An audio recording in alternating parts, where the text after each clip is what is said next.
Here and welcome. I'm Chris McCabe, head men's basketball coach, Liberty North. We're done with the 2010 portion of our season, and we're looking forward to the 2011 part. When we went on break last time, I guess we played even before the last time we talked, but the 21st, our last day of the first semester, we went to Oak Park in a road conference game. Got beat that night. Dropped our conference record to 0-2, and then we went and played. Took a couple days off to enjoy Christmas, and then went over and played at Jewel over the holiday, and played in 2 games there. Dropped one to the number 1 seed Ray Peck in the first round, and then in the second round, eventually lost to Raytown. So we sit at 2-9, which is obviously a disappointing record, but the record notwithstanding, I think that the plan that we've got in place, and I think the things that we're doing are setting us up for success. I'm confident. I'm more confident in our plan, and I'm more confident in what we're doing after 11 games than I was before, even though we only have 2 wins. So our goal, as it always is to get better every day, and hopefully that we don't get discouraged. Our players don't get discouraged with the way the record is. And if we just keep plugging along and keep doing the things, they keep doing the things we ask, and as a staff, we'll continue to work hard to hopefully give us a chance to break through and get a couple wins, maybe give our guys some confidence. So this week we don't play until Friday. We go to St. Joe Lafayette, who's a really good club. They compete really well in their conference, and usually have been able to make a run in Class 4 the past couple of years, so that'll be a good test for us. And then that next week we're here for, we have 3 games that week, 2 of which are home, which are nice because we're at that point we'll be 12 games in and have only played 1 home game. So we're looking forward to it. Jewel was good for us.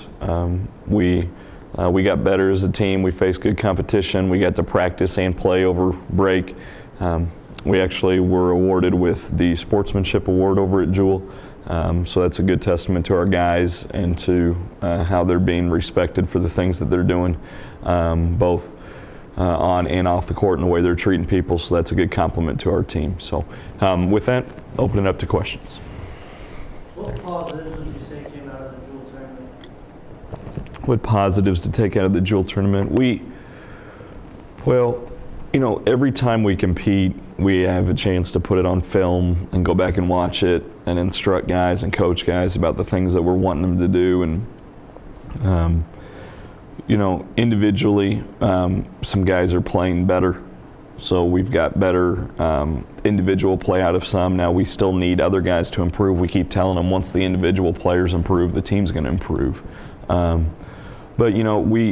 We had struggled, Briz, for a while, not being able to play a second half.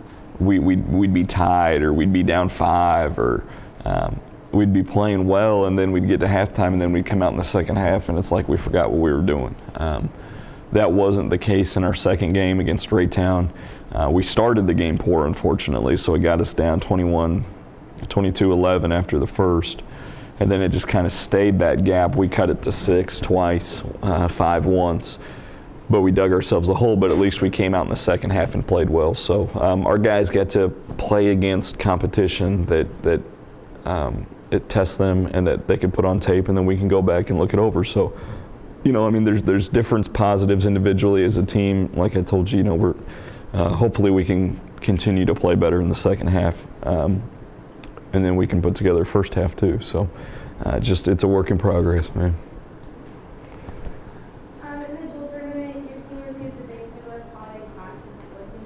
Mm-hmm. And what chooses awards say about your team? Questions about being awarded the sportsmanship award. I didn't know about it. They award those the championship night, and actually I wasn't there. I was spending some time with my wonderful wife that night instead of going to basketball. So I had some players there, and they let me know about it. And it's good. It's a good testament to our guys. I'm not, to be honest, I'm not quite sure who votes on it, how it gets decided upon, but I'd like to think that our guys represent themselves positively. A lot of programs do, but I'd like to think that our guys represent themselves well. They're respected by their opponents. They're respected with the officials, and it's a cool accomplishment for them because it shows that they're seen in a positive light. And so, we're excited about it. We hope that instead of getting sportsmanship awards in the future, we can start getting tournament awards for winning the tournament. But hey, we'll take it where we can get it right now. So. Do you feel like you're more familiar with your team at this point in the season despite your record? Yeah, that's a great question. Am I more familiar with my team? No doubt. I learn something new about these guys every day. Most of the time it's good that I learn about them. Sometimes I wish I didn't know what I find out, but they're maturing as kids, and then they're maturing as players. So, we had time over this break. Briz asked earlier about what positives to take out of the Jewel tournament. It allowed us competition, allowed us practice, but it also allowed us time to be around each other and to, like you're talking about, bond with each other, get to know each other. And, we were able to have meetings with each one of our players and spend 10, 15 minutes alone, just me and them, so we can talk and we can get on the same page. And I feel like I know these guys better each day. I hope that they feel like they know us and know what our expectations are each day. But that's why we're confident in our plan, even though our record is what it is. Because I feel like as we can develop guys, as they can understand what we're trying to do, that we'll continue to get better. And if we can continue to get better, then we've got a chance of turning our record around, and I think that we will. At this point in the season, are you where you thought you'd be? At this point in the season, are you where you thought you'd be? I have no idea, because at the beginning of the year, we laid out some goals for us. We laid out some points that we wanted to be at, and none of it had to do with record.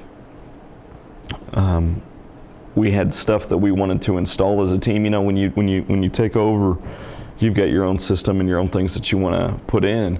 So, the way that you guard a ball screen might be different than the way that they're used to guarding a ball screen. Well, the problem is we've got to teach how we want to guard a ball screen, plus we got to teach how we want to compete, how you need to compete consistently. We need to teach how you have to practice. We need to teach so many different things. So we never said, we need to win this amount of games by this amount of time. We never said, if so-and-so is not averaging this amount of points, it's not a success. We talked about the things, the benchmarks that we wanted for our team to be able to get better, as far as, do we have an understanding of our base offense? Do we have an understanding of our base defense? Can we execute those things without being coached? Do our guys coach themselves at practice, get on themselves and their teammates at practice? And so, I don't know if we're where if we're ahead, if we're behind. If you absolutely made me answer the question, I'd say that I think we're right about where I thought we'd be. With the exciting part about being able to be a lot better here in the next month and a half of the season. With the young players that you have on the roster, do you feel like you guys are building up towards getting better as the season moves along? With the young players on the roster, are we getting better as the season goes? Yes, and the thing that you have to understand, and the thing that I didn't really even take into account, is we had young players, which, okay, but if you have a sophomore who played varsity and then returns as a junior, then you could still say, he's not a senior, we didn't have a sophomore who played varsity who's returning. So our young players were young in every sense. They were young about practice, they were young about games, they were young about, everything was new to them.